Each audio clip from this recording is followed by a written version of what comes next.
shirt up. Huh? Yeah, easy. So I wish I had a memory like you. So tell me about this memory stuff. It's been interesting to me. I've had a look about some stuff that articles and some videos. It's fascinated me because I've always struggled with memory. I can remember places, locations very well, people, faces. But when it comes to, if I buy something online, for example, and it sends me a 6-digit code on my CommBank, I look at it and I switch apps, I've forgotten it already. Why is this? It's a good question because a lot of people have this same issue, right? Things with images, places, emotions, we naturally process that. So in memory terms, it's already encoded information.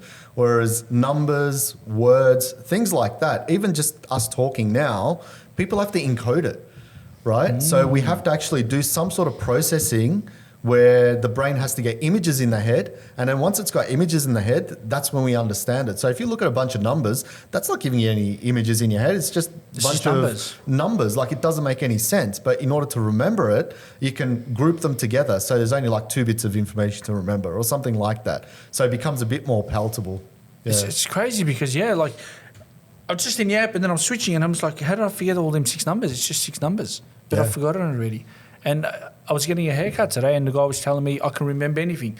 If I was to cut your hair today and you come back a year later, I'll still remember. But he goes, I can't remember names. Yeah. So it's like he can remember everything, but he can't remember names. Exactly. And that's because name is abstract. It's like a bunch of numbers, right? If you look at someone's name, right? But if you know, say, your meaning behind it, or if you create a fictional meaning behind it, you're going to remember it. So, for example, if you meet someone named John, right? Instead of repeating in your head over and over and over again, or saying it in a sentence, right? It becomes like superficial. Hey, John, how you going, John? Oh, that's nice, John. Yeah. It becomes very fake after a while, right? It does, yeah. And you can see when people are trying a bit too hard. It's like, come on, man, But if you visualize John and say, okay, John, maybe it rhymes with something. Maybe I'm going to picture a toilet, right? I'm going to picture this person in a toilet, in a John, right? So now you're using visual association. Like my name, Tansel, you can visualize tinsel or tonsil. Yeah, or you're right. Once an imam yelled out, hey, you Tansel. Right? What about Dave? Dave, I thought of I used to play in a metal band back in the day, and I used to listen to Megadeth. Yeah, so yeah. Dave Mustaine was a singer, so I imagine Dave. Yeah, from Dave Mustaine. I know Dave Mustaine very well. Oh, you know him? Yeah. Wow, Well, get him on the podcast. Look at that. Davey, what are we doing, mate? Dave Mustaine's the man. Legend. Bloody hell. You used to play guitar? Yeah, I sort of still do at home. Tell me about this. Look, it's just, again, I was just curious and taught myself eventually. And I used to just play, not making any sense. And, I started picking up these books which showed you where to put your fingers on the guitar fretboard. And I was able to do it. And next thing you know, I'm in a band playing. So... Big band? It sort of got a bit big, but, we were young. Like, I was 18. The other guys were 15. And, I was driving around all over Australia. That's incredible. So it was insane. We were writing all the songs and, I was pretty much babysitting them. But it was an amazing experience. How old were you there when you were kicking that off? I was 18, 19. Pretty young. Very, very young, yeah. That's memory too, right? Memory, playing guitar, music, remembering all the riffs and... Yeah, I was making the riffs, so that was pretty cool. But yeah, it's more about the experience, because we remember experiences and stories, things like that. Whereas my bassist used to tell me, look, I need you to remember the notes on a guitar, and I could not for the life of me remember them. Wow. Right? And I wouldn't even go there. Like guitar theory, I wouldn't learn anything. That's why I taught myself, because I just couldn't grasp looking at, numbers and, all these, what do they call, music notations and things like that. Oh, when I see them, it blows my mind how complex they look, man. It's got all these numbers and dots, and I'm just like, how do you guys memorize this? It's crazy. Yeah, it's crazy, but there's a thing called guitar tablature where it just shows you literally where to put your fingers. I'm like, okay, it can't get any easier than that. Oh. But you still have to learn how to play. So all I did was just practice, and, when you enjoy doing something, you just do it more and more and more, and 100%. You get better at it. So that's what essentially happened. Should have got your guitar guitar in, man, and gave us a little flick of it. Yeah, you did say, bring in whatever. So yeah, we should have sent the guitar. Just give us a little band, start rocking on it. We can have a jam. I play guitar too. We can jam. Oh, cool. Could have done some Holy Wars. Actually, that's not a good idea. You did like the Heavy metal or just normal like rock? Pretty much anything. Like it started off as heavy metal because that's like probably the easiest thing to play. I can't stand heavy metal, man. It's too much for me. It's too much. I can't do it. Yeah, Every yeah. time I hear it, it's just like screaming, rah, but people love it. Like, how do you guys love it? It's memorable.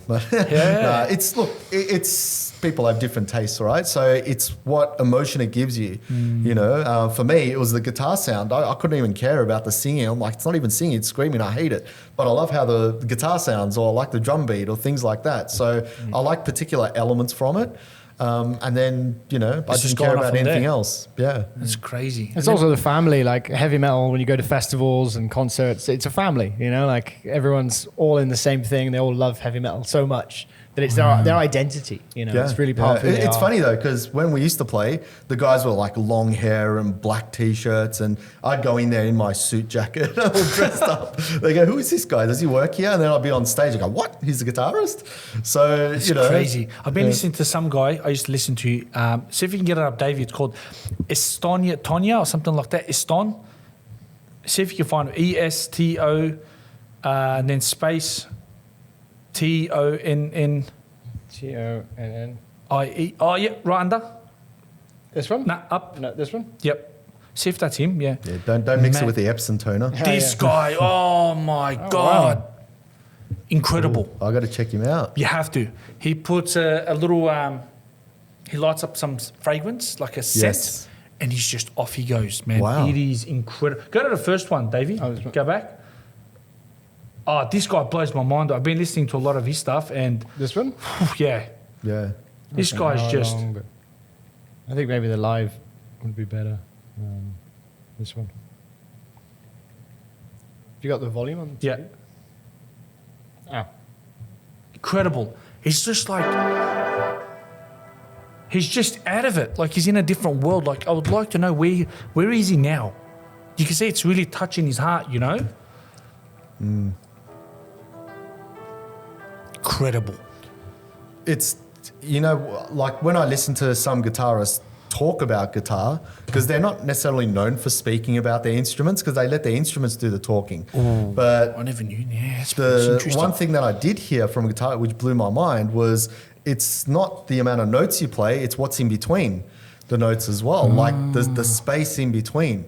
It's like they might play a note and then it's like you might be in somewhere. Like you said, he could be all zoned out in a particular Just see, place he's or just in a whatever. different Or world. it's just a feeling, right? So when we're memorizing or when we're trying to learn something, right?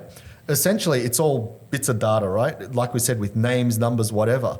What makes it the most memorable is you do visualization, so you can create images, but then on top of that is the experience and story and feeling. So if you get to that feeling state, you can pretty much remember a lot of things, whether it's a big composition like that. Like if he's taken somewhere, he probably knows that off by heart now. Yeah, he's You know, just if he's memorised just the played whole it thing. once, he's got it. If he was just looking at pure notes and trying to remember it, I can probably guarantee he'll have to go back and say, okay, what was it again? Incredible. Yeah. Incredible. Tell me about this little journey of the memory. How did it start off? How did it kick off for you? Like, where was it? Where was the spark where you're like, I just want to become memorized everything and become a guru of this? Because I find it very fascinating, man, to have that kind of power to be able to memorize things so quickly. And it was 4 times? Yeah. Australian? Yep. Look, it's very powerful. So, you know, just warn you. How powerful are we talking?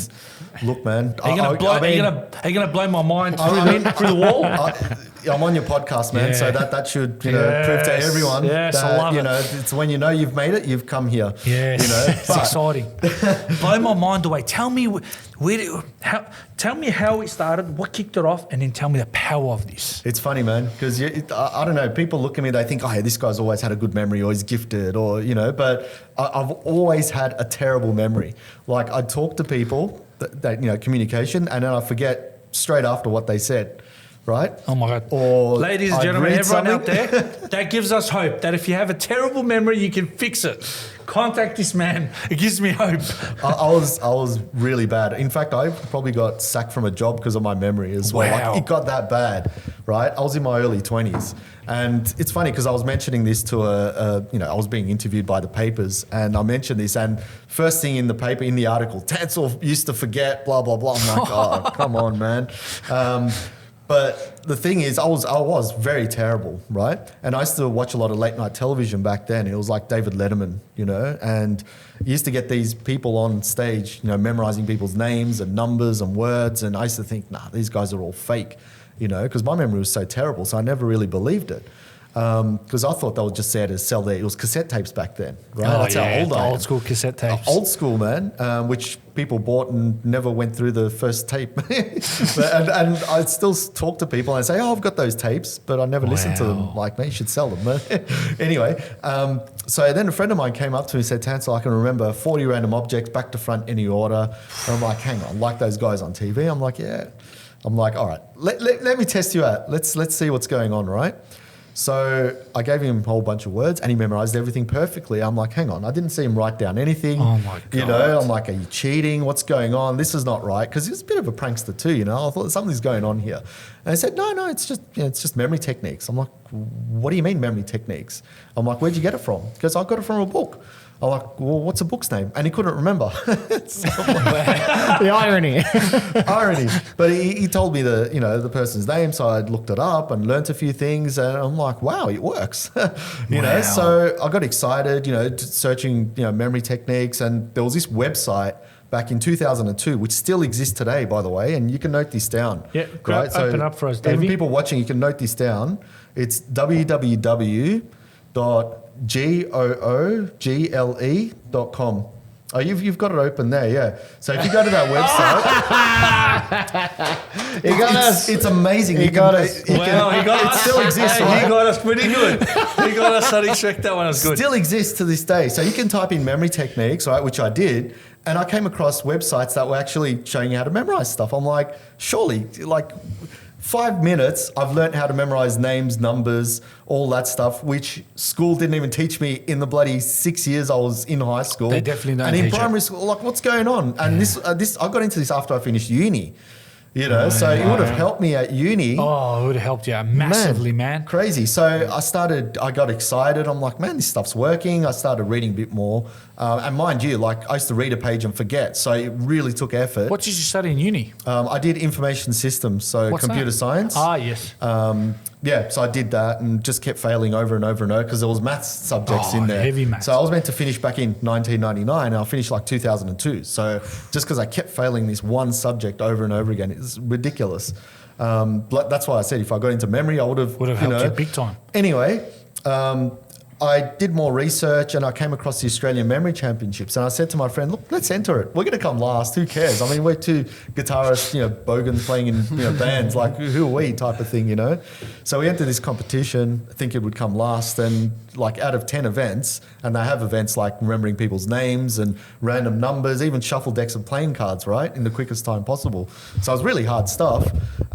People from all around Australia came, and like I came second in Australia, he came third, and we broke all these memory records. I'm like, how did this happen? Oh my God. So I was kind of shocked, and we had television crews film us and everything. It's like, I don't know, I just learnt this a few months ago. Now I'm on bloody Channel 7 being interviewed. Like, it's crazy. That's crazy. Yeah. That's incredible. And in that time period that you were learning these techniques and stuff, were you struggling in the time? Was you just picking it up quickly? Look, I mean, they're pretty easy to pick up. It's not anything hard. You just use your imagination. So that's what I was doing. The bonus for me was in that year that I picked it up, which was 2002, I had major surgery. Right, so they cut me up from chest all the way down, and opened me up, and pretty much stapled me.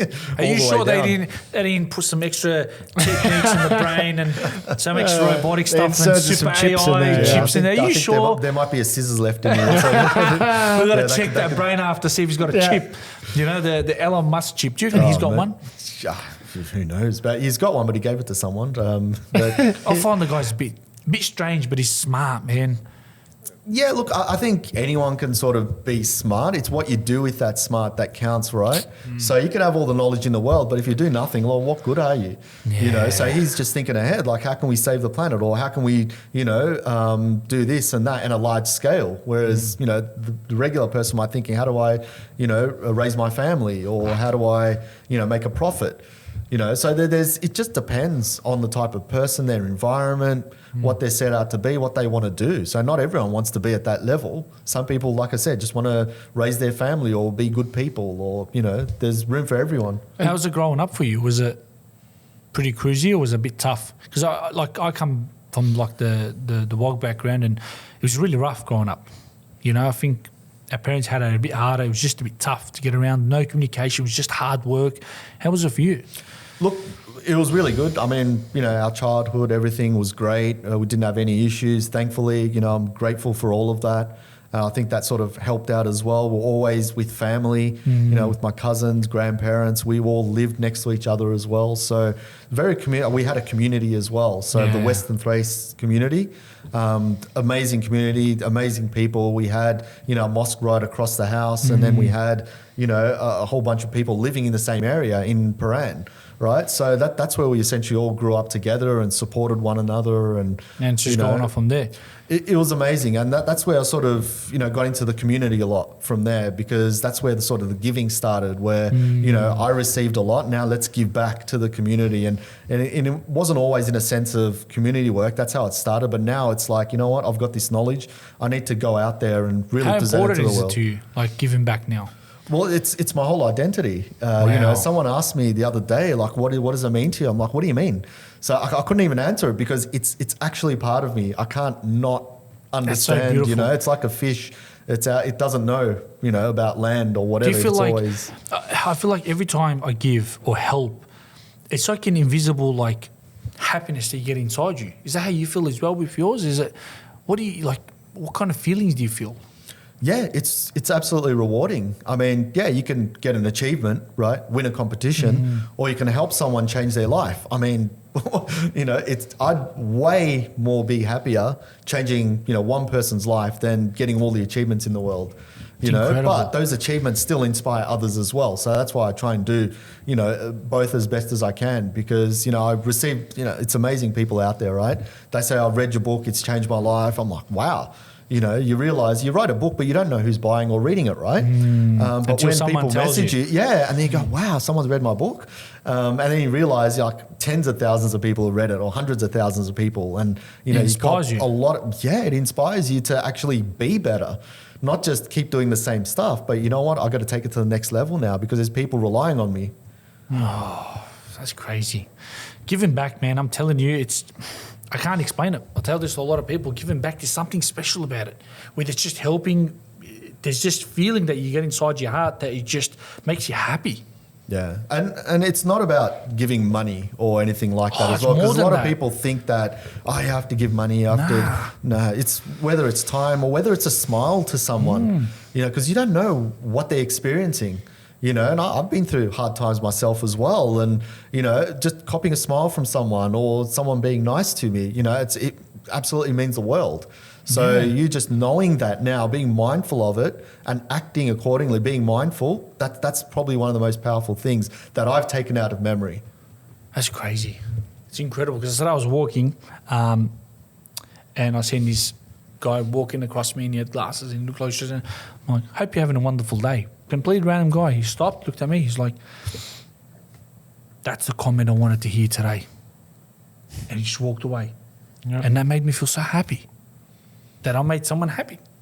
And that's what it's about. It's about joy and building connections, and here we are. And there is a lot of positive stuff out there, but there's also a lot of negative. And unfortunately, people really delve into the negative. So if there's any bit of ounce of positivity or anything that's going to make someone's day, just let it rip. What's crazy? I was actually talking to someone today. As I told you, mentioned to you before, I was talking to her, and she kind of said, we as human beings, our mind is open to negativity more than positivity. We love negativity. We love seeing violence. We love seeing war. We love seeing hatred. Why? I don't know why. But it stands out. Yeah. It stands out. That's why it's memorable. If you just go and cross the road, that's very interesting. No news. You say that. It's memorable. It's memorable, right? There's no news if you cross the road, right? Unless you say, wow, I crossed the road. I'm so grateful for, You won't hear that. Who does that? No. Right? No one. Very minute, small percentage of people. But if you're about to cross the road and get hit, well, that's news. It doesn't happen every day, right? Wow. Yeah. So that's why the news is mostly negative, because it's something new, right? Imagine if the news was good. People are like, yeah, whatever. Yeah, You know, it's like they had it on the nice news. day. They had on the news that guy got released from prison, Salim Mahaj, and it's all over the news. And who cares? There's so much more important around the world than someone's coming out of prison, man. Who cares? Let him live his life. He's done his time. Let him do what he needs to. But we're so indulged in the toxic and negative behaviour. There's no benefit of it, man, at all. Yeah. Look, I think it's good in a way, because it makes you realise that, okay, what can I do in this situation? You know, it's like a trigger. Okay, there's so much crap in the world. Do I need to do something to turn, stories around? Because the thing is, all of these negativity feeds into people, and if they start thinking like that, they go down a rabbit hole as well. But if you're mindful of this situation, say, okay, all this stuff's happening, what can I do to change this around? How can I be a better version of me? Do I switch off the television? Do I talk to or be around people that are positive, right? What do I do? So the onus is on us. It's not, all that stuff's out of our control anyway. Yeah. We can't control it. So let it happen, right? What can we do? So that's even better for us. Like, how can we get over that? Rather than complain about the education system, or they're banning YouTube or whatever. Like, who cares? What are you going to do about it? Wow. When I moved here from the UK, it changed my life because of exactly that, the news. Like, I got here and I was really into the news in the UK. I used to follow it a lot, the politics and everything. And I got here and I was like, let me check out what's going on, like see if I can get in touch with what's going on politically around here. And there's just no news. There's just no news in this country. And I was like, oh. And then I just stopped reading the news and I just stepped away from it. I deleted the apps from my phone and changed my life because I just stopped being obsessed with that negative. In the UK, it's terrible, man. The press, the BBC, the news, it's never ending, and you're drowned in it. But here, it doesn't seem to exist in the same way, So yeah, it definitely took a huge weight off my shoulders not being part of that anymore. That's crazy. It's crazy. Talking about rabbit holes, let's talk about memory. Take me in this rabbit hole of the memory. Blow my mind away. How powerful is it?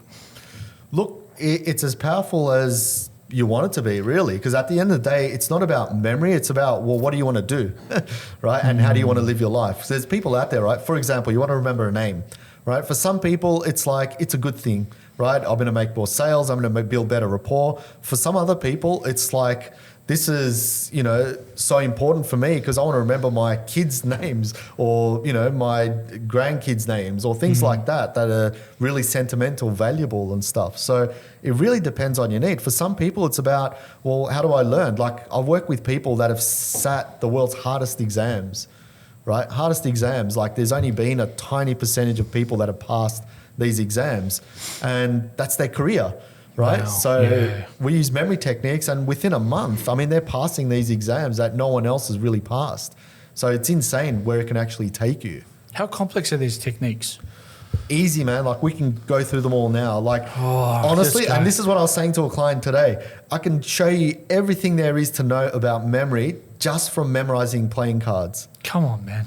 Just from it, because blow my mind away. Here's the thing with playing cards, right? There's 52 of them, like if you don't count the jokers and whatever. Playing cards as in like normal cards. Normal cards, right? Do we have any? We haven't got any. I've got something Guys in my got bag. some for us. I can take it out if you want. Man's come prepared. You told me to bring cards. Oh, I can't wait for this. It's going to blow our mind away Here we today. go. I'll go through the explanation. We're going to go down the rabbit hole today. Oh, I love it. Why not? Yes, I love it. All right, so here's something I prepared earlier. Yeah. I'm a bit stupid, so you've got to mind me a little bit, huh? I wish everyone was stupid then, man, because you're doing an awesome job. Thank you. All right, so shuffle deck, I don't know where the camera is, but there's one in front of deck you. of cards. How's it going? So deck of cards, right? And what we do is we have an image for each of these, right? Each card has an image. So, for example, that could be, my toes, right? I'll explain how I got it later. Okay. This is like a dip, like a jajuk or Turkish tzatziki. I'll give another one. That could be, cash, money, and so on, right? Okay. So there's all images. And what we essentially do is we make stories up. So we connect each one up as we're memorizing. So we've got here toes. I dip my toes in a dip, and suddenly, Dave came along and ate it. I don't know. Just make up a story, right? That's what we do. So You know what's crazy is you just said that. Normally, if you didn't put something to him, an image, I would not remembered that. No. I remembered toe, dip, and then Yeah. keep. Dave, Wow. and Dave. So that's how that works, right? How fast was that? So that's how memory is. So you have to add on a story or no? The story is the connection part. That's the connection. So that's why I said if you know how to memorize cards, and it's that easy, right?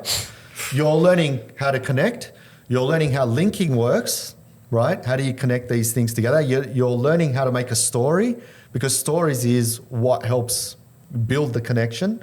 The stronger the story, the easier you're going to remember it. Okay. The more stupid it is, you're going to remember it more. Okay. The more generic, neutral it is, you're not going to remember it as well. So more simple. Keep it just simple, and you're going to remember it and just going to flow with it. You can, but you could also go nuts as well, right? Okay. Like exaggerate like a the story. murder story or something. Or something like that. You could either really negative or really positive. If it's sort of in the middle, your They brain's both going to go, it's got a chance of not working, because Okay. your brain just goes, yeah, no. Okay. Like news. Like if it's good news, yeah, whatever. What works more of the story, a positive or a negative story? It doesn't matter. Whichever one you feed the most. Like some people go really well with negative, some people really good with the positive, right? So they're the only things you need. So for someone studying an exam, what they have to do is they have to try and visualize the contents, right? So if you practice this, your visual capacity is going to be enhanced big time. Your creativity is going to be enhanced. So when you're studying, you're going to look at things in multiple ways, not just one way. Oh my God. Yeah. So just by doing that, you can pick up all the techniques there are. So just memorizing all these cards. Yeah, if you know the process. Like I said, that was just one method of storytelling. There's another method called the memory palace, Okay. right? Which is an ancient Greek method of memorizing. So what they've done is they've created locations, right, that are in order. So for example, there's, camera here, there's a desk there, TV there, camera there, right? And what you do is you add images or items to be remembered on these locations, right? So the first one was what? Well, we'll say 8 of clubs. Yep. So that's coffee for me. Yep. So someone spilled coffee on there, right? Wow. Then I'm going, okay, the computer there's a car. So maybe he's got a beautiful car background on there, which used to be back in my days. Then that's a comb. So maybe you're searching for combs on Google, right? And then finally that camera, that's a gun. So that camera's not working, so you shoot it, right?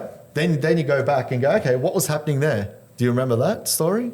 That was the coffee. Coffee, so 8 of clubs, right? The laptop, what was the picture laptop? was on there? The car. The car, so it's 4 of clubs, Yeah. right? So the TV, what were you searching for? What was searching on TV? I can't remember. Same. What was it? For your haircut. Oh yeah, comb, yeah, comb, yeah. And 3 then- clubs? Yeah, that's it, yeah. And then what would you do to that camera? Shoot it. The Yeah, gun. 2 clubs. Bang. So you can have 52 of these locations, chuck a card in each one and get Oh my it. God. But the thing is, right, this isn't just useful for memorizing cards. If you're doing a speech, right, you might have 20 spots, 20 things to remember. Just chuck your introduction there, next point there, body there, whatever, and go along. So your dot points into these locations, you've memorized the speech. Oh my God. Wow. The way you think of it is just incredible. Just like that, you remembered everything. It's just a process. Gun, the car, the comb, and the coffee spilling. Yeah. There you go. You remember And too. if you could do 4, you could do 4,000, right? Years ago, I memorized the Yellow Pages phone book. Wow. What? There are 2 Yellow Pages phone books, 20,000 digits in 24 days. So you could search it up. Search it But up, Wow. Davey. Type, idiot memorizes phone book now. But the thing is, the same process applied. If I can memorize 1, I can memorize 20,000 because it's just making stories up. That's all it is. Is it on YouTube? It should be on YouTube. I don't know. It was done a long time there ago. it is. Is that it? The one underneath is one from Channel 7. Go down. This one here. Yeah, that's the one. I'll put the volume up. Yeah. There's an Australian expert who says we don't need to live like that because we already have everything we need in our brains. He's so good at remembering things. My man was on Channel 7. Memory champion. It was a while ago. Oh, you're looking young there, man. What's going on? Here's his cards. Ali is Australia's memory champion. Give him a couple of minutes and he can recall just just about anything. Alright, move spades, set the parts. Oh my There you go, God. your parts. And the last one, ace of clubs. Unbelievable. And that was all storytelling. Yep. Tansel Yeah. Ali is a 3 times Australian. So every card here, you've memorized a story for. Yep. Not a story, just an image. Just an image. Because then what you do is you make a story with the cards. So if I was to pick Yeah. in a random card from here, you have an image for it. Yeah. But this is pre-memorized. I've pre-memorized them. Yeah. What's this one for you? That's hair. Yeah. That's crazy. This one. But there is a code though, so that's a big love heart. There's a code. Why and is if you this know a the love heart? code, it's from a book by Tony Buzan called Use Your Memory. Open that up for me. So that's the book that my friend couldn't remember, that I initially started off at. And this code is called the major system. Right? If you know the major system, then you can use that to remember numbers, but also you can memorize cards. So for example, right, when I said coffee, right, how to memorize cards is you take the first letter from the suit. So there's only 4 suits, right? So this is clubs. So the word's going to start with K now. So that's clubs. 8 in this system is an F sound. So it's a Oh K my and of God. coffee, right? Again, it takes a bit of time. That's but crazy, man. yeah, you memorize it. Or you can Holy just make your shit. own ones. And That's incredible. So all these little things kind of connect. it sounds weird, but the thing is, once you do it, you start understanding how memory works, right? And this is what I tell my clients as well. Like, I didn't start off learning amazing things or doing really cool stuff, right? All I did was this. I just memorized cards and numbers. And then a couple of months later, then I started learning things. I'm like, oh, I can do it a lot easier now. Or I can memorize, people's names, or I can, do speeches easily. Why? Because I know this system and it applies to everything. So if I want to learn a language, I was teaching Chinese, Mandarin. What? Right? Couldn't even speak the language, but I know how to teach it because I'm using the same memory principles of, okay, how am I going to apply it? So you know to- Chinese? To a certain degree, yeah. Wow. Yeah. How many languages do you know? A few. Like you learn Blow my mind away. What have we got? So we've got Chinese, English, Turkish, Greek. a little bit, yeah. I think my sister probably knows more because she's lived there. But What else? yeah, it's the same process, right? If you memorize an X amount of phrases of any language, you could speak it. So I actually worked with Melbourne University and PwC for a whole year, and we created a language learning program, right? That used the same techniques that were in here for memorizing cards.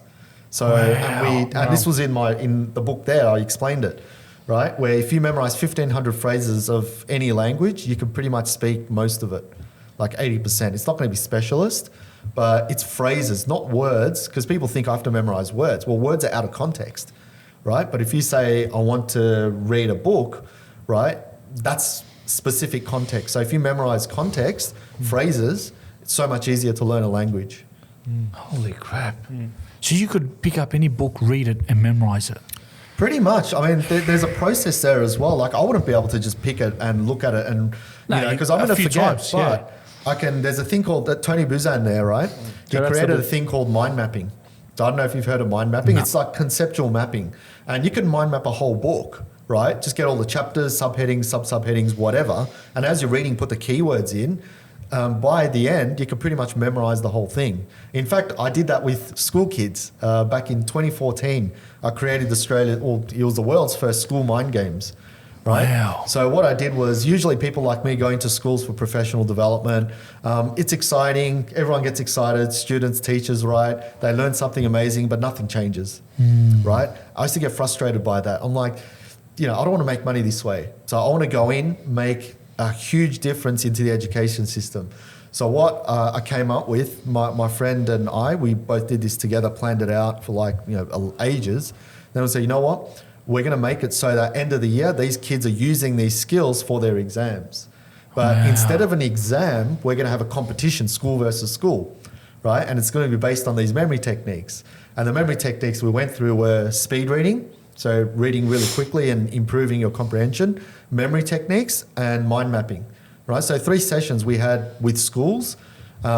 These kids were getting together in teams before school, during school, and after school, because they were playing around with these techniques.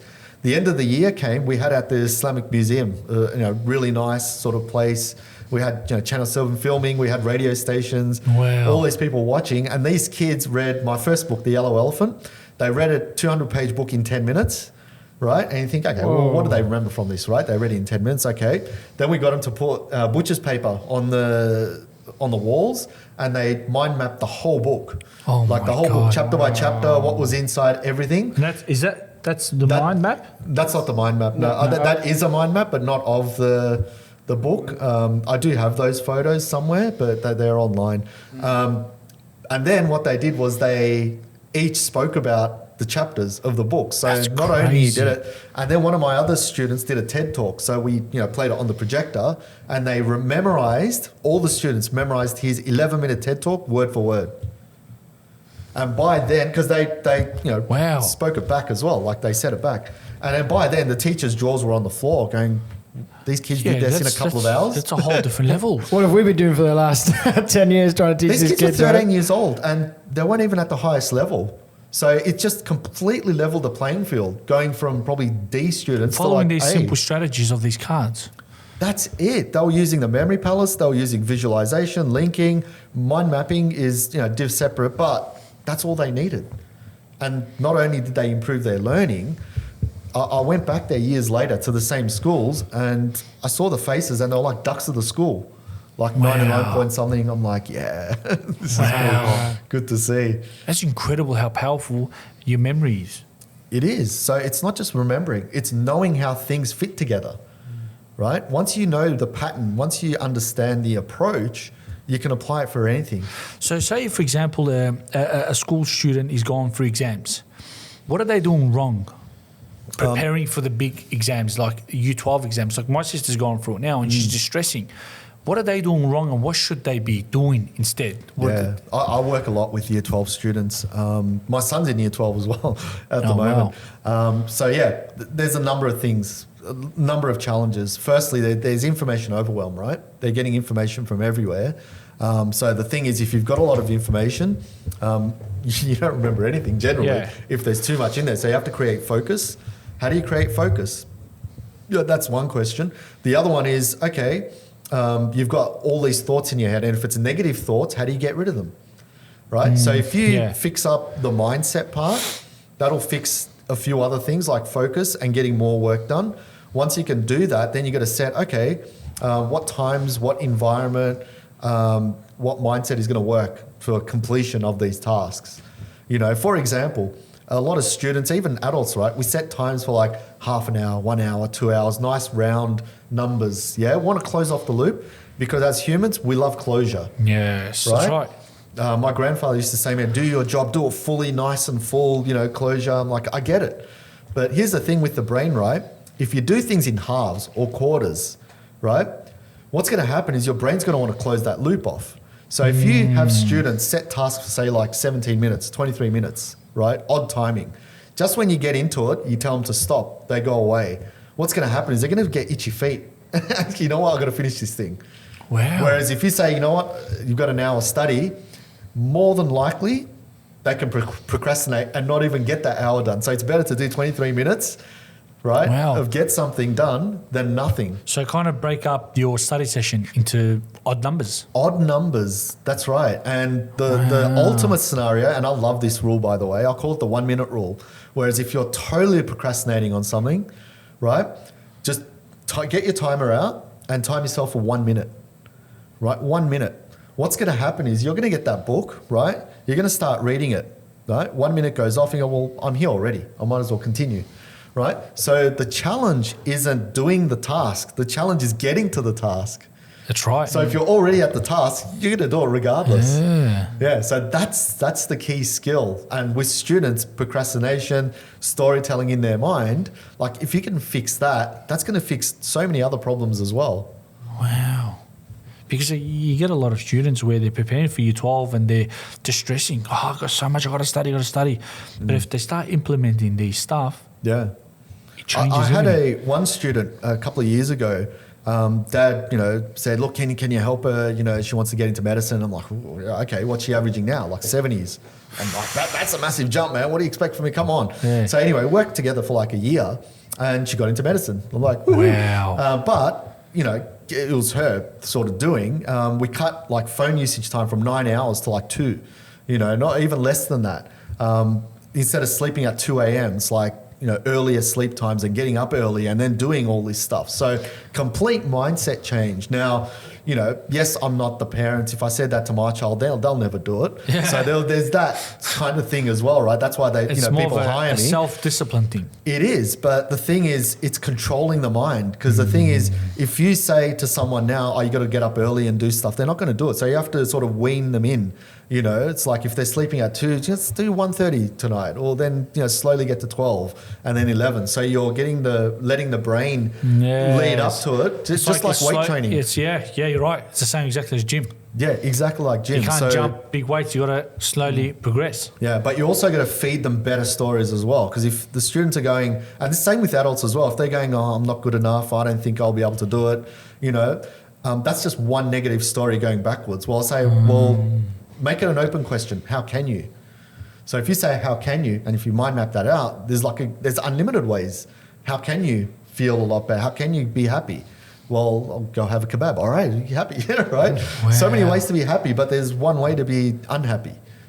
Just feel it. So if you can get your mind in a state where it's reframed, then you can go and do anything from there.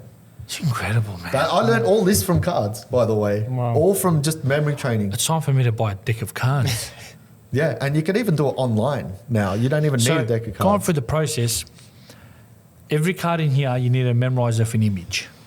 Yeah, you don't necessarily have to memorize. Like you can have a sheet of paper next to you, and it'll say like 8 of clubs is coffee or whatever. So you can play around that way. You don't have to do it really quick. Like we need to do it quick just for competition, right? But in everyday general, you can just have it next to you and go, okay, that's that, and build the storytelling in your brain. Because the more you work at it, the faster you get, and that helps you process faster. It's incredible. Do you reckon that unlocks certain things in our mind? Absolutely. Like I never used to be able to speak to people. I was shy.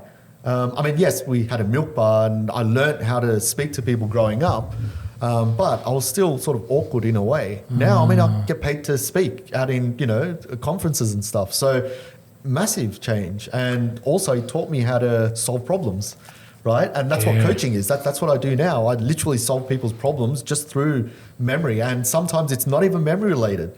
People come to him for anxiety, for example. It's like stress and anxiety. I solved my own anxiety in like 2 weeks. Once I Really? knew. Why? Tell me the thing. about this. Right. When you're stressed, right, or anxious, what happens? You're telling yourself a story.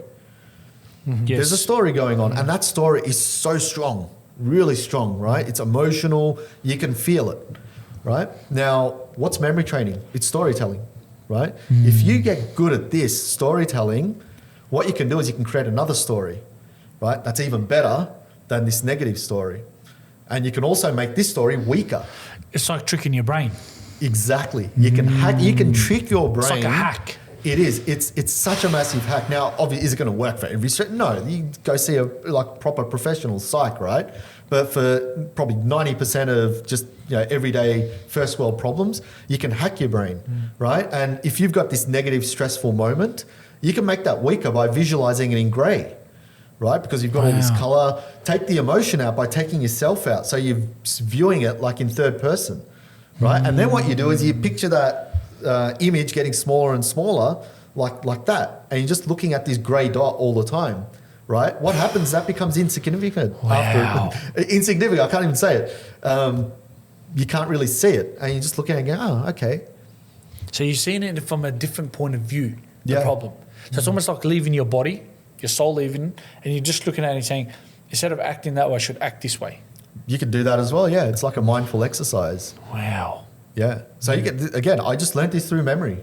And then I read all these other books and they were saying the same thing. I'm like, cool, I'm onto something. Because I know there's a technique in psychologists use for anxiety or when you're getting like really stressed, looking at items around the room. If you're getting like an anxiety attack, that's a photo. That's a statue. This is a mic. Yep. You know what's around? The walls are white. And that kind of distracts your mind. So it goes exactly what you're saying. It's about tricking your mind, leaving that, what it's thinking about, and moving it to something else. Yeah. I mean, my wife's a psychologist, so there we you talk go. about this stuff a lot, and it's just being in the present.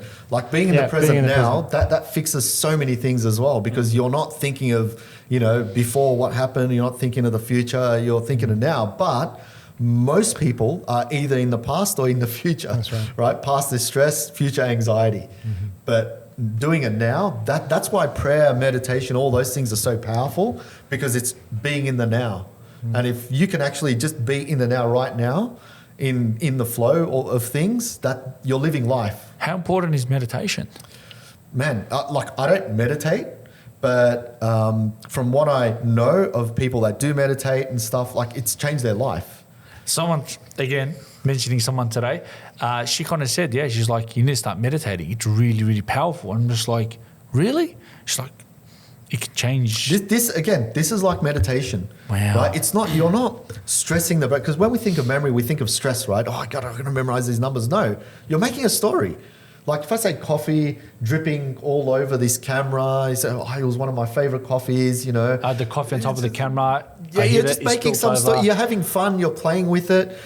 You do that 52 times, and you might spend a minute on each one. That's an hour of pretty much meditation, right?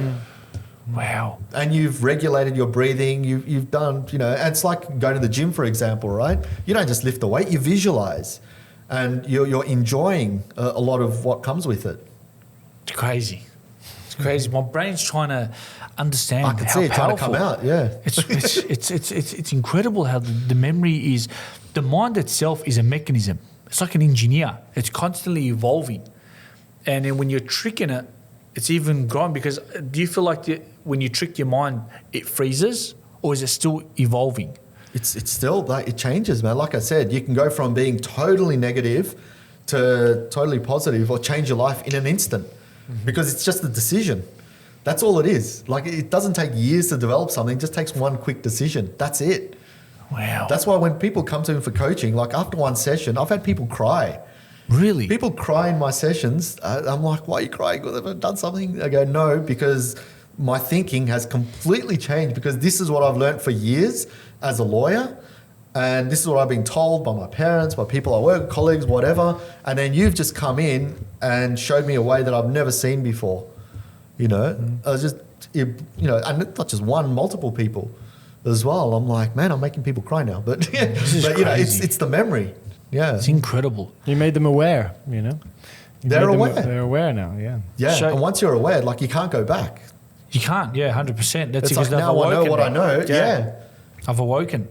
So just going back to this very simply and very quickly, in a simple way, just for the listeners out there, I just want to explain that technique in a very, very simple way that they can practice on a day-to-day basis. And what was this called? The palace. Memory palace. Memory palace. So essentially what they could do, right, easy way to do it, is create 10 spots that you're familiar with, right? So I'll give you an example of one of mine. In the house? In house is probably the best place, Okay. yeah, because, most people have one. So I start from my front fence, because that's the first thing that I see. So I'll Yep. put number 1, fence.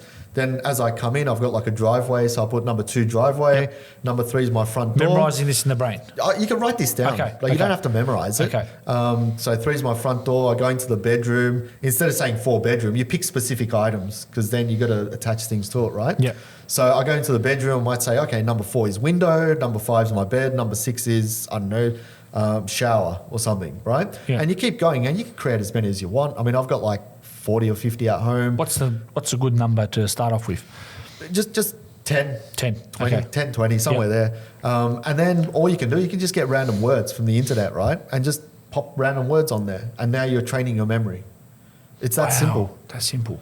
Yeah. And then you keep going up from there, 20, 30, 40, 50. Yeah, you can actually put 2 items on each location if you want. Okay. So for example, right, there's coffee on here, right? And then what happens after coffee, right? It drips onto a car that was underneath. So now I've got 2 things on there. So now the 10 spot has become 20 items that you've remembered. You can put 3 on there, you can put 4, you can put 10. It's right? incredible. Yeah, so you can keep going. So then it's about changing those objects to different words every time, like to something else. You're memorizing something else. So Yeah. the camera is something different every time, but it is always the camera. Thus you connect the camera to that. Yeah, word. they stay the same Yeah. because they're like, think of it this way, right? Like folders on your computer. right? They're like folders on your computer, and you're putting the files in there. That's all it is. It's just a holding spot. That's what the locations are. It's time to put some numbers around the house. Mum's going to look at me. She goes, "What's wrong with this guy? Huh? Just put numbers everywhere." Yeah. I'm going to implement this. This is very, very interesting. Yeah, and I've got like I said, around 50 at home. I've got around the universities that I've been to. I've got like 300 walking down the street where I used to Wow. live in Parade, like up and down Chapel Street. So and you can even do petrol it in stations. streets, in Now, courts. this is just off the top of my head. I was just being in my spreadsheet writing them down, and that was it. Like going into BP, there's a counter, there's a drinks fridge and chips, and I'm just writing them all down. So if I was to get into my car, steering wheel, CD player, Handbrake. handbrake. Yeah, you can do brakes, that as well. Yeah. And I just write it down. Just write it down, whatever's in order, because if it's random, because you're trying to remember in order, Yeah. right?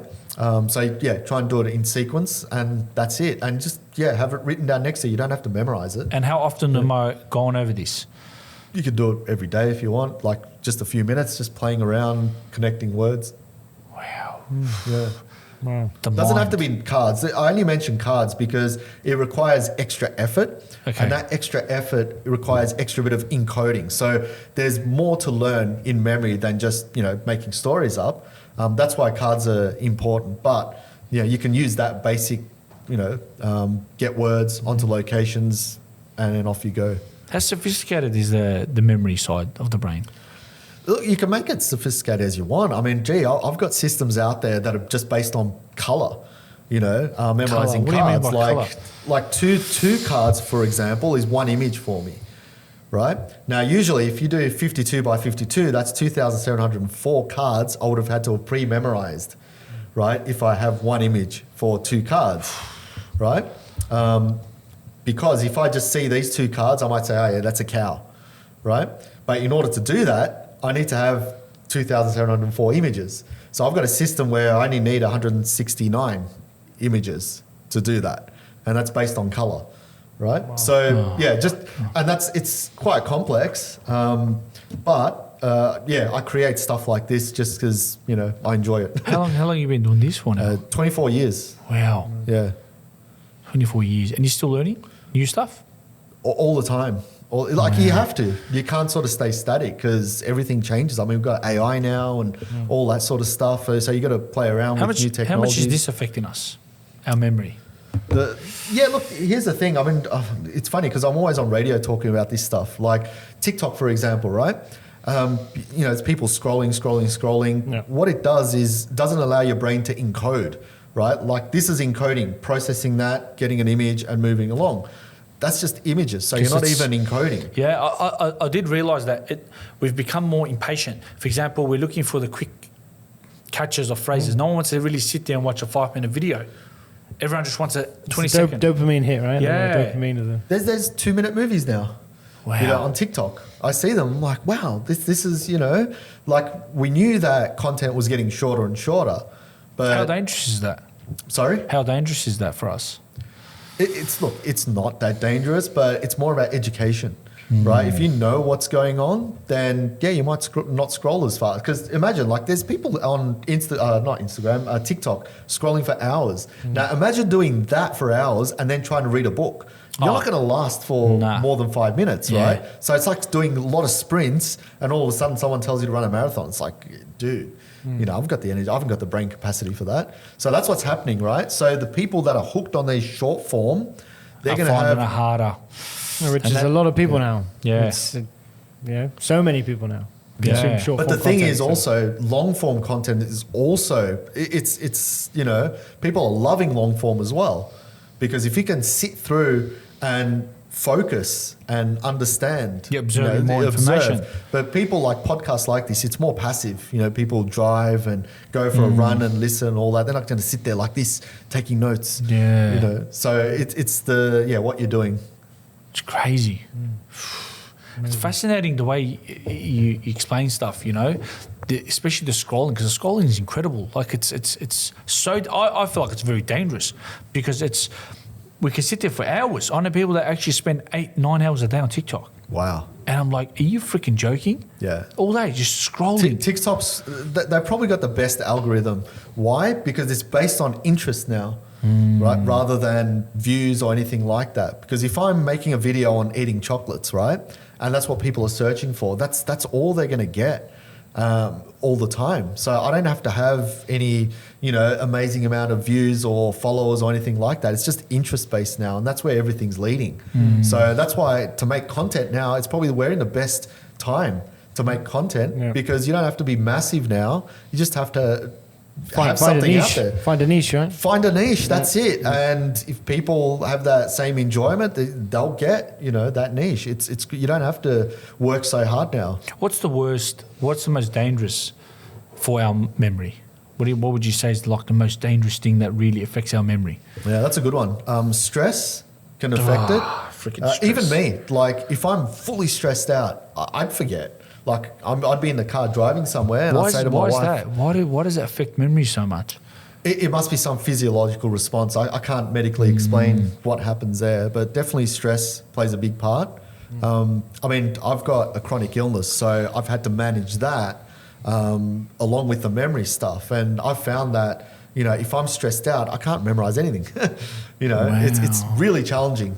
I wonder where our brain goes when we're stressed.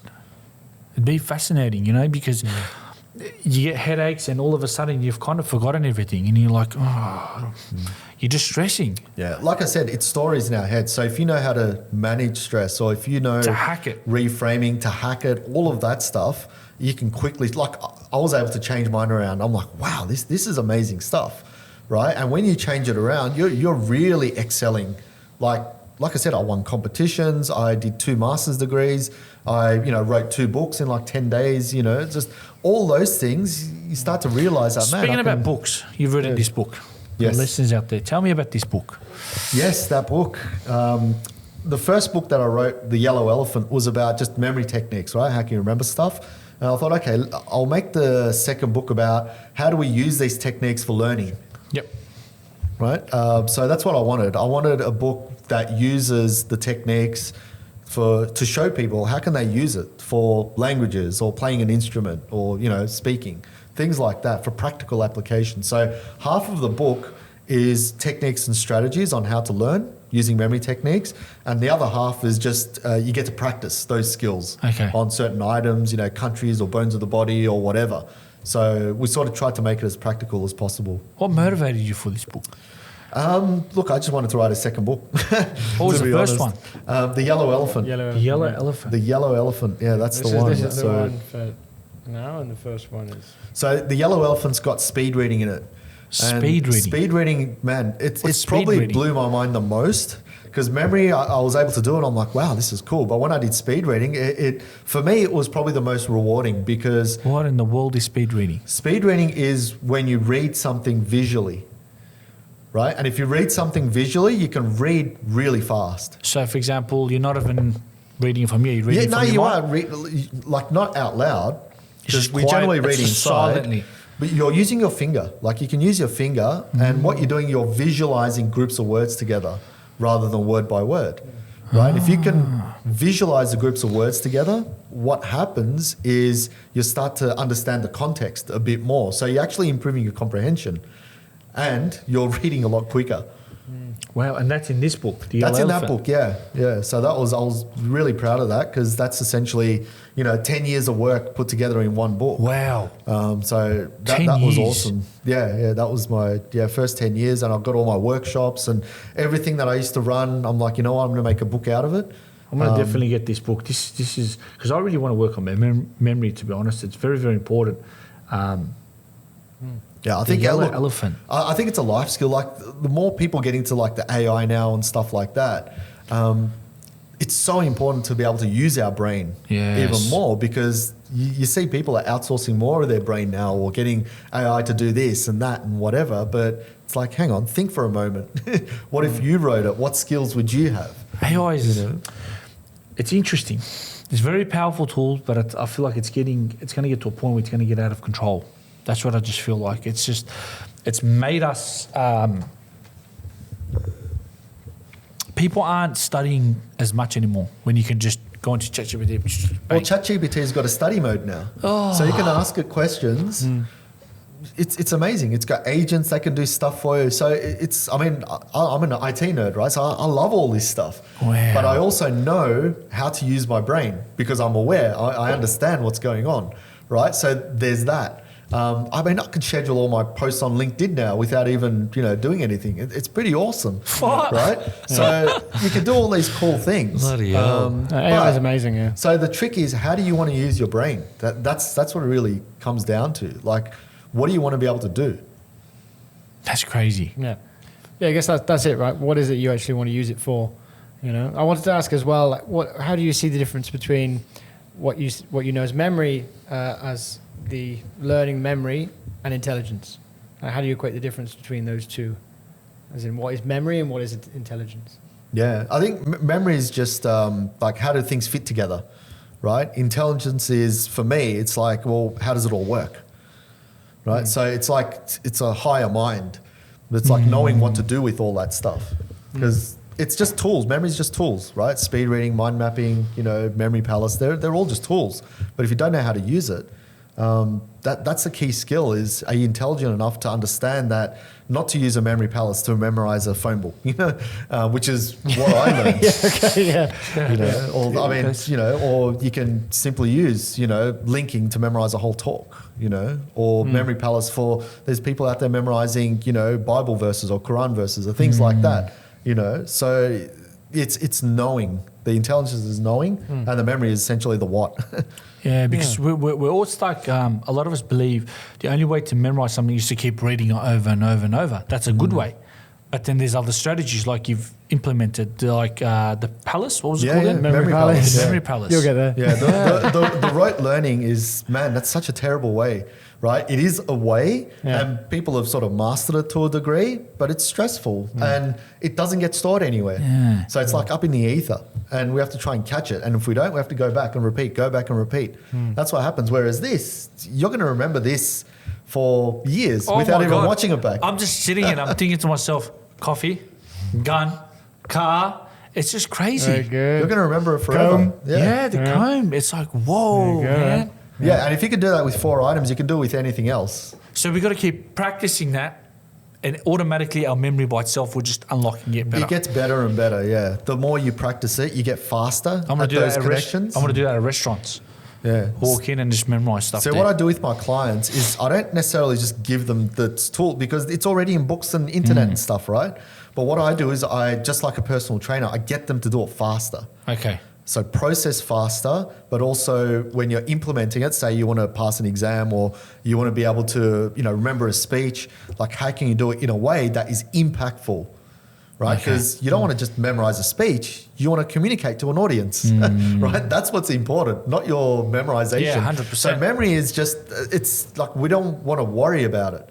So use the skill, do it, and then focus on what you actually need to do.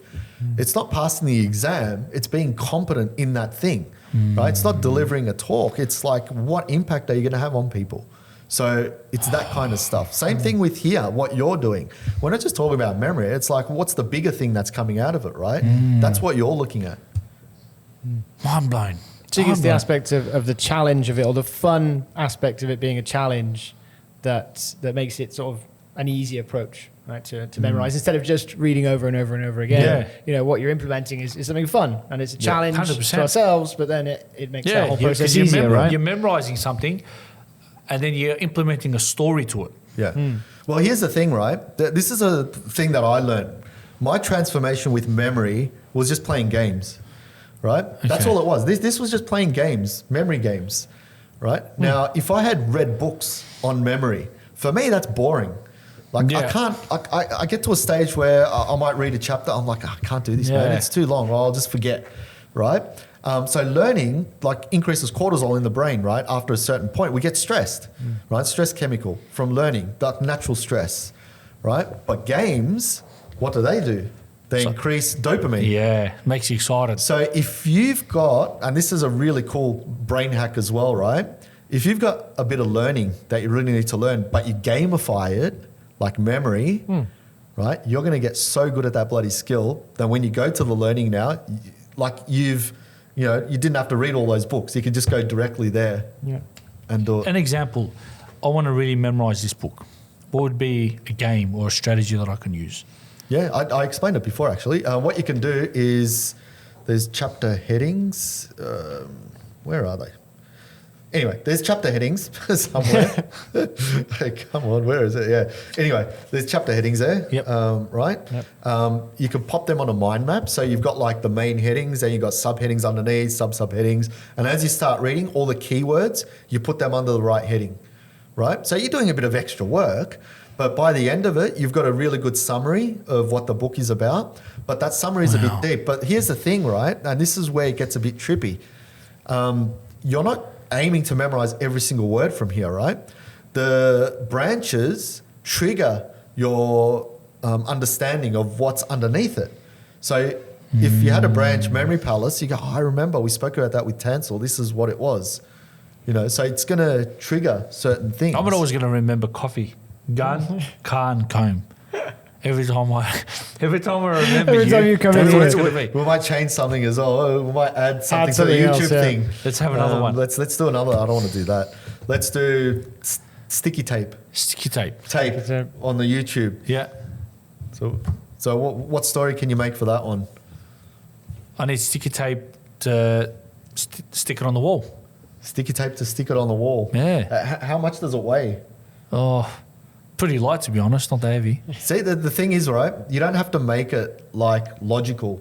You can just be- you can make this like maybe it weighs a ton, right? Not many people can lift it like Thor's hammer, but only you can because you earned it, right? Or, you know, whatever. So you can make up random I get what you stories. mean, It doesn't yes. have to make sense. Why? Because it's just a trigger.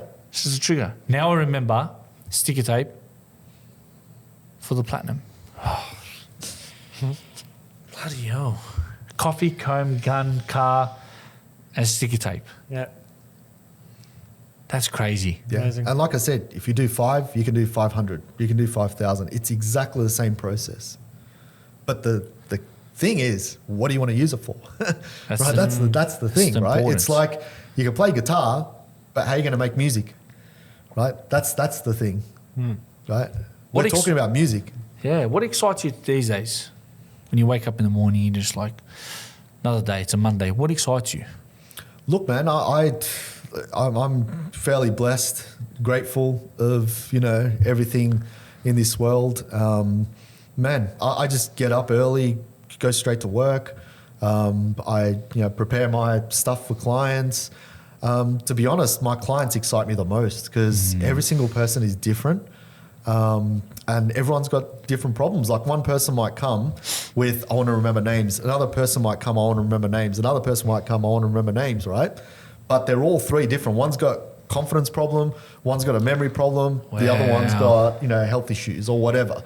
So they're all very different, right? And some might not even have memory problems at all. They're just bad confidence, So it's me sort of bringing out, like I said, all the answers are within people, right? So if you can bring out the best in people, they get the answers themselves. Like you don't have to give anything. It's more sort of prompting them. They go, oh my God, was that right? Okay, I'll go and do that.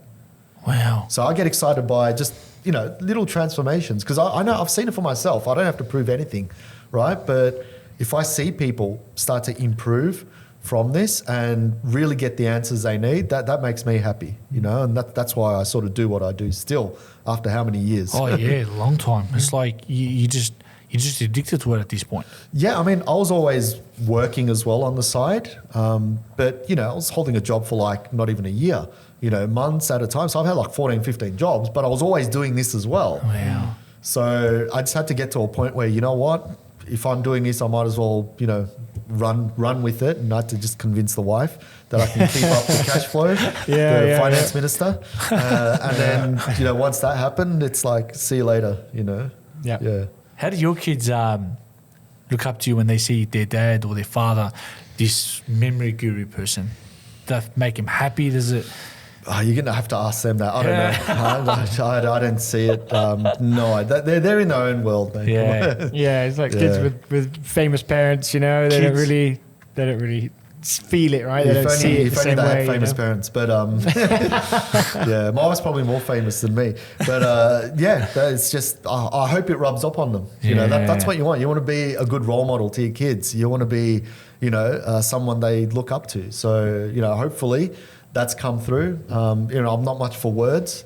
I don't really say much, but I try and, you know, More do it of with the action. actions and stuff and YouTube videos. So I'm hoping they watch my YouTube videos. Oh, a lot of people, you know what's crazy? I think of it, the whole world sees that. And even if one person learns, that's a blessing. You've changed one person's attitude or feeling or vibe, you know? It's deep stuff. Yeah, I mean, not from December onwards now. So poor kids, they're going to have to, you know, what are they doing now? Once YouTube's sort of banned. Oh, from yeah. Yeah, did you see I heard this? about I that heard today. about this. It's crazy. What do you reckon of that? What's your opinion on that? I think it's the worst decision ever. 'Cause Really? what's the most popular learning platform in the world? Yeah, YouTube. You know, it's not even close as I wonder well. why they're changing it.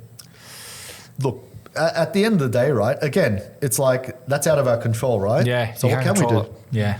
What can we do? Like I mean, that's the thing. YouTube doesn't make any sense to me because I feel like to ban YouTube because so many kids watch it for entertainment. You know, lots of even young babies, you know, watching YouTube. And as you said, one of the most amazing things to learn new skills. You know, It's from YouTube. I learned videography and editing all from YouTube. You know, just watching how to do it. You know, how to videos, and just Yeah. learn an entire career.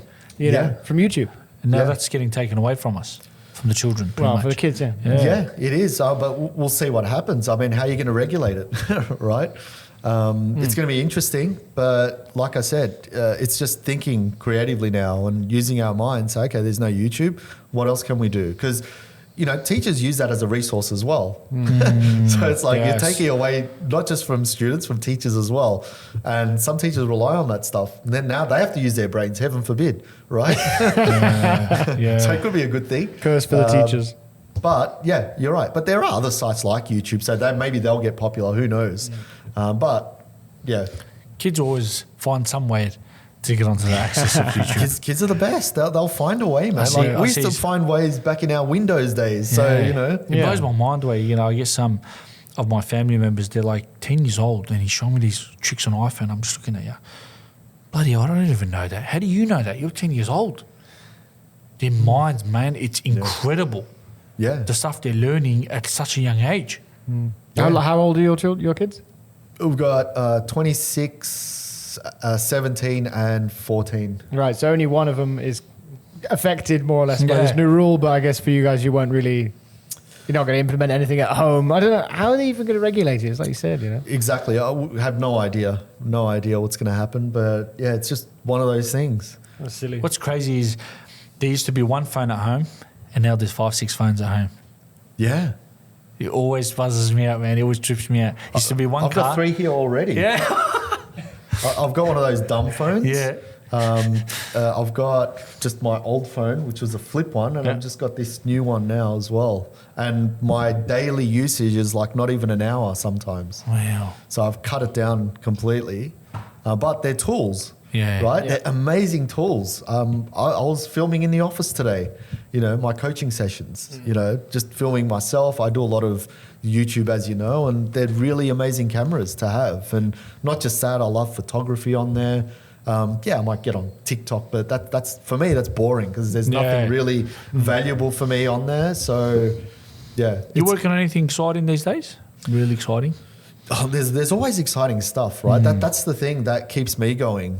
Is I'm always working on new ways to help people, and I'm always challenging myself. Like, what's the quickest way I can help people and give them the best support ever, right? So I've got some amazing programs sort of lined up, coming up as well. I have like an online community which is always growing, which is awesome. The YouTube videos are getting better and better. I mean, you know yourself, right? That you know, you get the right message to people, it makes a massive difference. massive difference. That's what I'm working on now. It's like, how can I get more of this message? Because the more you practice, Yeah. the better you're going to get at it. Go to his YouTube channel. Yeah. I want to see it, yeah. Like and subscribe. Yeah. subscribe, guys. There you go. Consistency, you know? Subscribe. Beautiful. Look at that. Awesome. Incredible. You just got to keep Right. going, yeah. I can't replace your brain. So here's the thing, right? I was always worried about what people would think of me. Aren't we all? Yeah, aren't we all? Same. Yeah. And Same. my friend, he Same. said, look, and he was working in media, right? And he said, just, you know what, get your phone out and just record something. I'm like, what do you mean? I'm like, I can't do that. Yeah. He goes, just do it. So one day I bit the bullet. I got the phone out, pressed record. 10 minutes later, I'm like, oh my God, did I just do that? Yeah. Worst video ever, but I still posted. I'm like, I don't care. And I kept doing that. And no jokes, probably 100, 200 videos are really crap, right? But absolutely. I did not care because I wanted to get the practice in there of talking to the camera, of getting rid of ums and ahs and whatever. And sometimes you just can't. Who cares? You just be yourself. Now, as you know, YouTube, people love the authenticity even more now. That's right. So things that are, highly edited and cut, people don't even want these days. And it just blows my mind. I'm like, great. I can do that. Yeah. I can do that. It was a big thing for me jumping on the cameras, to be honest. It took a while until I just said who cares? Stuff it. I want to share my experience and I want others people learn around the world. Who cares what they think of me? I really don't care. And people see the real you. And believe it or not, I'm seeing now tech YouTubers, a lot of stuff that's highly edited from tech YouTubers doing the one take thing. Wow. And even in their description, they're saying, here's a one take review of this phone. One take. I'm like, wow, it's even happening in the tech space now. I've never seen it before. Yeah. And I've been watching these videos for like 10, 15 years. Insane. People want more simple, and you stay authentic. And you stay authentic in one Being take, you're the yourself, most being authentic real, self. just being right? yourself, yeah. The thing is, it's not about the information, it's about the person. So the brand, that's why brand building is so important now. And if you're working on building a brand, which is the story of you, right? Remember, stories are memorable. If there's no story around you, people won't know. So the more you have, build your story, people will remember you. So that's why people come not just to see what you've got, but just to watch you. Yeah, 100%. Being yourself. Be yourself. That's the Yeah. best. If you're acting as someone else, now you've just lost that. I feel like a lot of people struggle with that these days. They're trying to be someone they're not. Yeah. They're really covering themselves with face masks, and that's not a good idea because you can only do that for a certain period of time before it falls. Yeah, and people notice as well. Like, people aren't dumb. They'll see what's going on. Like, oh yeah, is that okay? But if they see you from start to finish, oh wow, they have struggles and they say this and that, or someone's knocked at the door and they get distractions too, So that's like normal life. Yeah. People don't see normal life if it's highly edited. That's right. Yeah. It's crazy. It's like what I've learned today: comb, car, coffee, sticker tape, and gun. I'll you never go. forget that. I'm telling you, that is in my brain, He's remembered. filed there, and it's just like until death. Well, hopefully not, but hopefully more than that. Do you But, believe yeah. as we grow older, do you feel like a memory kind of goes down a little bit, or is it just always in a state? Look, the thing is, if you don't use it, it's going to go down, right? But if you keep using it, you can get better and better as well, right? If you look into the blue zones, right? People that live the longest. Have you read about the blue zones? Yeah, I've seen the episodes on Netflix as well about What's- it. yeah, They're what's the amazing. blue zone? Blue zones are where there's particular parts around the world where people live longer than Really? usual. Past 100, again, up to Past 100. Yeah, up to Yeah. What is it like? Certain places, in Certain the world? regions and Yeah. stuff like, Japan, Japan, an area in Greece, I Japan, think, Greece, Italy, Italy, all these yeah, places, yeah. right? Okay. Broadmeadows, just Carlton. just those places. we live at 220 in these areas, Yeah, yeah. I think it's a brown zone here. But anyway. So those places, they found that these people, they had good diets, they had community, but they were always learning something. Right? Their brains were always active. They'd always do something, right? And I remember seeing interviews just on the Channel 7 News or whatever it was, and they'd interview people that are older, and they go, wow, how do you keep so fit? And they go, I'll work this, work the brain. I'm always Wow. learning something new. So if you're always doing something with your brain, it's like I'm just going to keep going. Thank you. Yeah. I want to try that. To be And honest. think about it, like, you mentioned the WOG parents and all that sort of stuff, right? Certain cultures are like, you know what, I'm done. I can't learn anything past this age. Yeah. It's like you're mentally killing yourself. So we need to always be in a state of learning.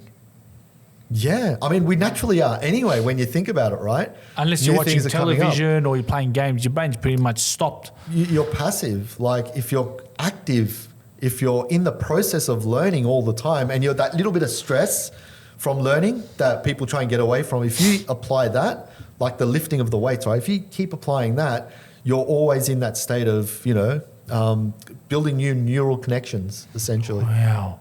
Very fascinating. I wonder if I can implement that at the gym. Like when I'm pumping weights, keep my brain, Yeah, I mean, I've just implemented a new program and it's working great. And same thing, visualization, but I've cut down. Have you heard of Paul, I think it's Celine or his name is? He's come up with an awesome sort of, I mean, there's so many people out there right now, but, lifting heavy weights, but only doing 5 reps, twice essentially. Wow. Why's that? And I'm like, because I'm close to 50 now, right? Yeah. It's just the body doesn't get fatigued as much, and you can do that like every second day or something. So I'm like, cool. Now I've just cut my 1 hour workout to half an hour now. I'm still getting the same but benefit. heavier weights. Yeah. Heavier weights. I'm like, man, I've never done this much weights before, but because I'm not going heavy for 10, I'm like, this is cool. I can just stop. It's so interesting. It blows my mind how complex and sophisticated the brain is. It's actually incredible. Like, we will never understand how powerful it is. It heals us. Feelings, emotions, memory. It's just all in the brain. Yeah, it definitely does heal us. I mean, I've used it for myself, There's times where I should have definitely been at the hospital, for an operation. Really? And instead I'm going on a holiday, with the family or speaking on stage. By tricking it? Tricking it. Wow. Insane. Like when I get pain, it's like my intestines are twisting, right? It's really bad. I get bowel obstructions. I have to go to the hospital, right? And sometimes stay in for a week or so. But I've dealt with it at home. Yes, you still get pain, like still feel it, but you can trick it in a way where it's almost like you're distracting yourself. It's like when I go to the gym these days, it'll be like 4 or 5 and I'm tired. I've had just a crazy day. And then all of a sudden I'm in the car and I'm driving to the gym, and now I start tricking my mind. Like I'm going to a battle. I need to fight. I need to... And all of a sudden your energy goes from here to here. It's crazy. Again, the stories that you tell yourself, right? I get a lot of clients say, I can't be bothered going to the gym, or I can't be bothered getting up in the morning, whatever. If you're telling that story, that's what you're leading yourself to. But if you tell yourself the story of, okay, what's awesome about training, right? Some people say, I love the feeling afterwards when I have the pump or whatever it is, right? Think of that before. Think of that. But not just think it, feel it. If you can feel it, then you can get closer to that feeling. Say, I'm going to get up and just have that feeling again. Because that's what I love. And we can implement that same thing with work life. Waking up in the morning saying, I'm going to this shit job. Automatically, your day's going to be shit. Exactly, you're bringing it on, right? Or you could say, you know what? Yeah, it might be crap, but I'm in the process of making it better, right? So you're not going to say, it's going to be awesome today, because you'd be lying to yourself. So what you do is you can trick your brain by saying, I'm in the process of, because that's true. You're in the process of making it better. That's something I learned from, again, another book of Tony Buzan's called Headstrong, right? And it's called metacognition. It's thinking about your thinking, right? It's like a... Whoa. Yeah. Can you open it up, Davey? Is it from the same guy as before? Yeah, Tony Buzan. But just type in metacognition. He's written a few books, yeah? He's written a few. But yeah, I mean, there's so many people out there. But when I first started... What was he, a memory guru as well? He was a psychologist. Wow. From back in the 60s, 70s. Sadly, he's passed away. This is it? But yeah, that's pretty much it. There you go. Cool. I've never seen this before. Wow. Let's have a look at that. Access flask. Featherweight strength, weaknesses, plan approach. So it's essentially getting to think about your thinking. Wow. Yeah. So like I said, the gym example, right? But here's the thing. Your story has to be more powerful than the one you're currently setting. So here's the thing. Give me an example for gym. So some people, for example, right, they go early in the morning, let's say, to exercise or run or gym. They're comfy in bed. I can't be bothered getting up, right? If your comfort story is stronger than the story you're making up of the awesome feeling that you get from running or going to the gym, that comfort story is going to win, right? Because it's strong in feeling and you're feeling it now, right? So it's real.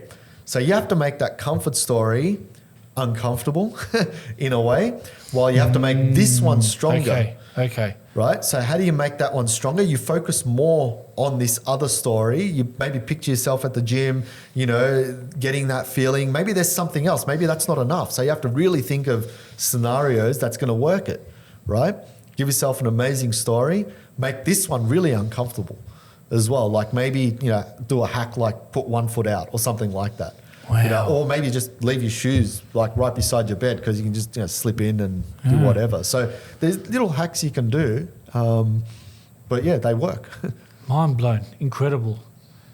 There you go. Awareness and understanding of one's own thought process. So you're aware of your thinking. It's incredible, the mind, man, what we can do. I remember I had a family member of mine that was fighting cancer, and he battled cancer for 8 years. Wow. 8 years. And I used to always ask, what's the secret? And he had a very aggressive cancer, brain cancer, so it was just fighting him. His thoughts and his mind. I remember we'd be training and he would have a seizure, he'd fall down, we'd drag him into the room out of the gym, and he would come back to himself and he would get up and continue training. Oh, no way. And I was just like, why are you doing this to yourself? The mind, Ahmed. He would tell me everything's in the mind. If I'm going to sit and go home and think about the problem, it's only going to get worse. Exactly. And they said he had a year and a half to live. He battled for 8 years.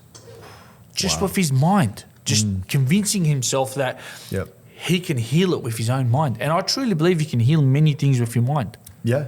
Yeah. It's got its own tools, its own mechanisms. Yep. There's no doubt of that. 100%. It's like the body. When you get sick, it starts repairing itself. Yeah. You know what I mean? Yeah, you can give it medicine and stuff, but in reality, the doctors still say to you, the body needs to recover. Yeah.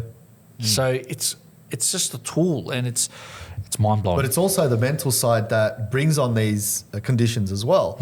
Like, for example, some people say, like, I don't know if this is correct or not, but if you're holding on to anger, that could bring on cancer, or Agree. Something else if you're holding, like, you know what I mean? So there's a really good author named Gabor Mate. I don't know if you've heard of him. No. He's written a book called When the Body Says No. So again, talks about certain conditions, and it's quite fascinating because you start thinking, okay, if I'm always stressing, if I'm always, in this negative state, that's gonna, like, I see people just getting sick all the time. Is this it? Yeah, this guy's great. Yeah, He's awesome, Gabor yeah. Mate is great. This guy's a So genius. when I saw him when he came down to Melbourne, it just Wow. blew everyone's mind. It was Yeah, unbelievable. this guy's on a whole different level. Yeah. This guy, he was talking about trauma and stuff.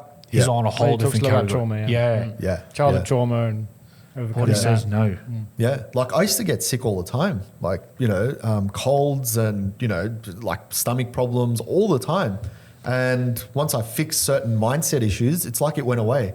Like I haven't had one cold in like years. Wow. Like, I got COVID, Yeah. right? But that was it. For years, I haven't had anything. And that is so not me. That's from the mind. Look, I think it's a number of factors, Yeah. because it's not just, I think, it's what you eat and environment and all that sort of stuff. But you're going to go through down times, but if you can sort of keep this intact and, know what you're doing, I think it's extremely helpful. Jody Spencer as well. He talks Yeah, a lot about yeah. rewiring the brain. Well, he's he's like- one of the most, Yeah. one of those guys that kind of started a lot of it. Well, I don't know, the forefront of it, right? But and he talks about teaching your body emotionally, right? And how your brain and your emotions are connected to your body. And if you're teaching your body emotionally that, you already are healed, you already Yes. are better, you already are well, you already are abundant, you already are rich, all these things, you're teaching your body emotionally that it already exists. Yep. Thus it kind of comes to be, it's a bit more of a spiritual. Yeah, and he's got meditations as well. And you sit through his meditations and, it's like, wow, man, so powerful stuff. So that's why, things like meditation, I believe in them. I have Sure, me done too. similar type of things, but I do my meditation through memory training, But yeah, it's good stuff. And I truly do believe, you can heal.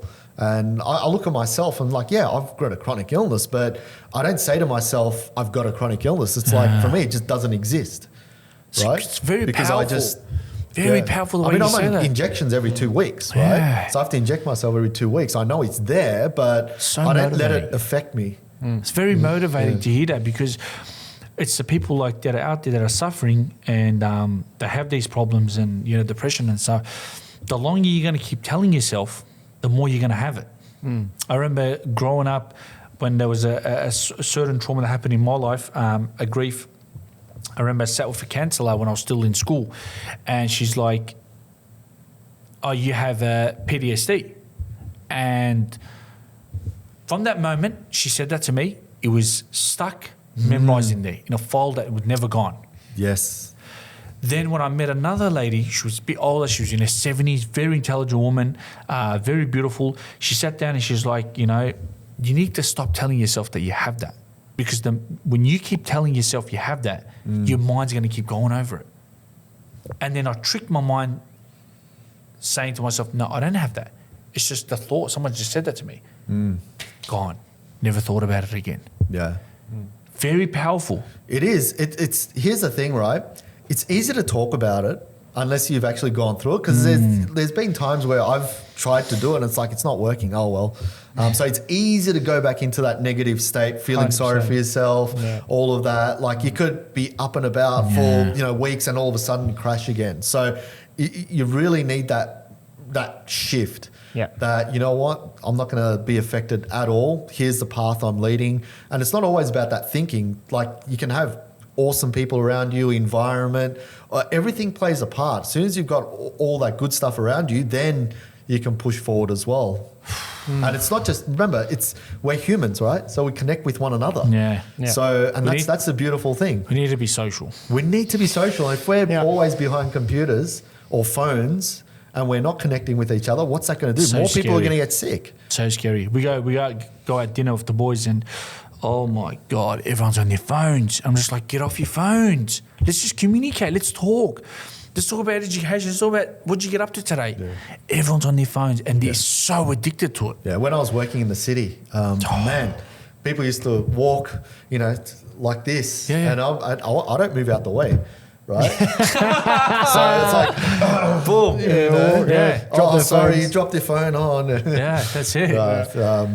So I'm like, dude, you got to watch where you're going, man. Come on. But it's dangerous, especially on the road. My goodness, that's the scariest thing because, this scrolling, bang. How many, the hits on the back accidents, always because they're on their phone. Always, always see them.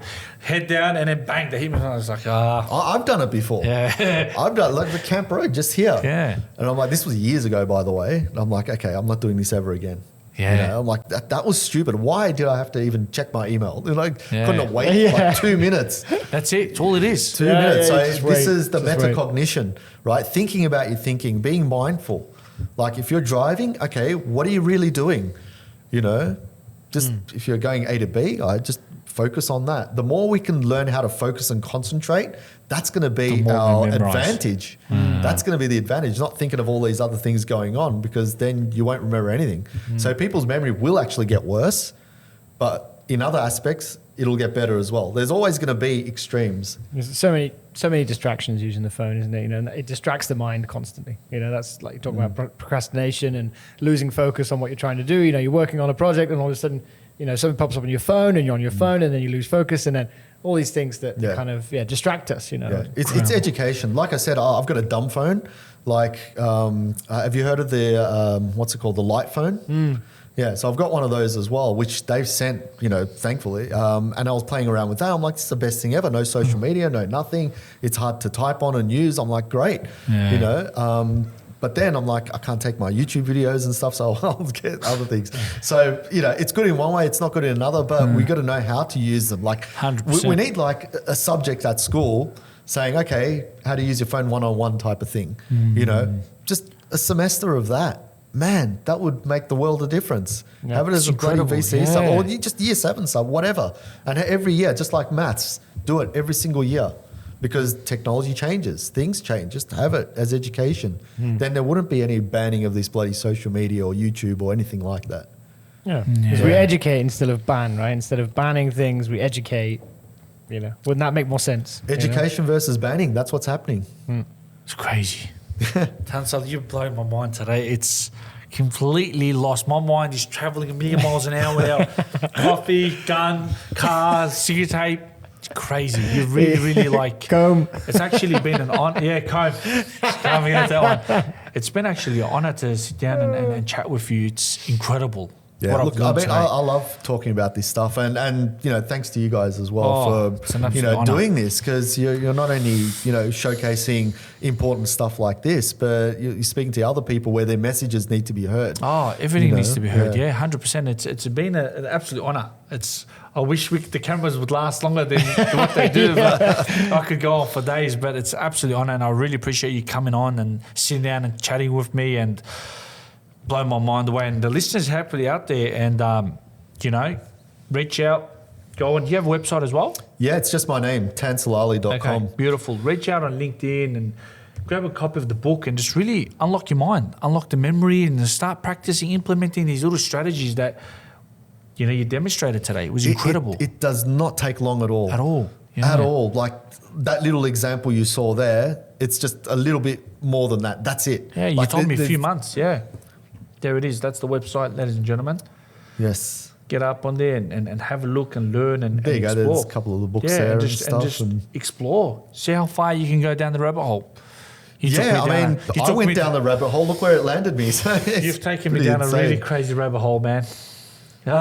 Crazy. Is that one you told us about in the beginning? Yeah. Google. Google. Oh, you got to be good at that one. Well, I ended up working with the company G-O-O-G-L-E, there, yeah. wow. So I did an amazing presentation there, by the way. And I said to the organizer, look, have you got a guitar? And I'm like, I'm going to use it for my, talk. He goes, all right. So we went downstairs. He opened this door and literally there's a whole music studio. The guy was playing drums and there's all wow. these guitars up on thing. He goes, just pick one. I'm like, That's crazy. I wish you got the guitar in today. Next time, hopefully for round 2, you're going to sit there and give us a guitar session. Yeah, Bit of a that's rock awesome. band. We man. can start a band in here. Yeah. yeah, it's look. I mean, I love the music side as well because it's just pure creativity coming out. It's like it's that doing the talking rather than me just talking. Like I said, musicians don't speak; their instruments or their vocals or whatever That's right. that does the talking. That's right. So and that's what people want to actually see from me. Like that's how I sometimes feel. Like I shouldn't be talking about this stuff. I should just memorize stuff. But then I realize, hang on, there's a message out there for people. So let's just do everything and see what sticks. One piece of advice for all the listeners out there in the world. What do you got for them? One piece of advice, Yeah. man, just start training your bloody memory. That's it. Like, Easy. what else That's can I it. say? Yeah. It's a decision. It's not, I'll see how it goes or It's I'll gonna wait change till your life. such and such. It's literally just a decision. Just do it. I've got free courses, like literally free memory courses. Like Wow. it's insane, right? So you can learn everything Will change your that you world. want to lead. Is it going to help me get women? Of course it is. Yes. That's how I got married. I got Oh. married because as a result. Wow. Because Yeah. you're more confident? I was always confident, I guess. No, it's a different story. But I was running. That's a whole other podcast. I was running my memory seminars at a camp, youth camp, and my wife to be was also there, running her seminars. So and that's how we sort of met. Seeing each other's work and yeah. What a journey. So we sort of like I said, you start getting into areas and being with amazing people and. You start the roads, the people that you meet on the road there. Yeah. That's what builds your journey, Yeah. right? If you're going down the wrong path, you meet those people too, right? Yeah, And that could bring you 100%. down. It's like the podcast, just meeting, being connected with such beautiful people. Amazing people. I didn't even know you existed 2 weeks ago, and now all of a sudden we've connected on such a good level. I know, man. You know what I mean? How It's- awesome it's is that? crazy. I mean, It's I'm blessed to sort of be here as well. Blessed And- to have you on, and it's an absolute honour, and I appreciate you, taking out your time. Hopefully you get to go home and cook. Well, I said to my wife, I'll be there as late as I can. So, so she can cook. Keep the tapes rolling. Keep her rolling for another hour. You're Just the man. don't tell her. You're the man. I appreciate you coming down, giving me your time. It's an absolute pleasure. I really, really appreciate it. Mind blown. Mind Thanks, blown, Steve. mind mapped. It's lovely. Thanks, Shane. That was good. That was good, man. My mind is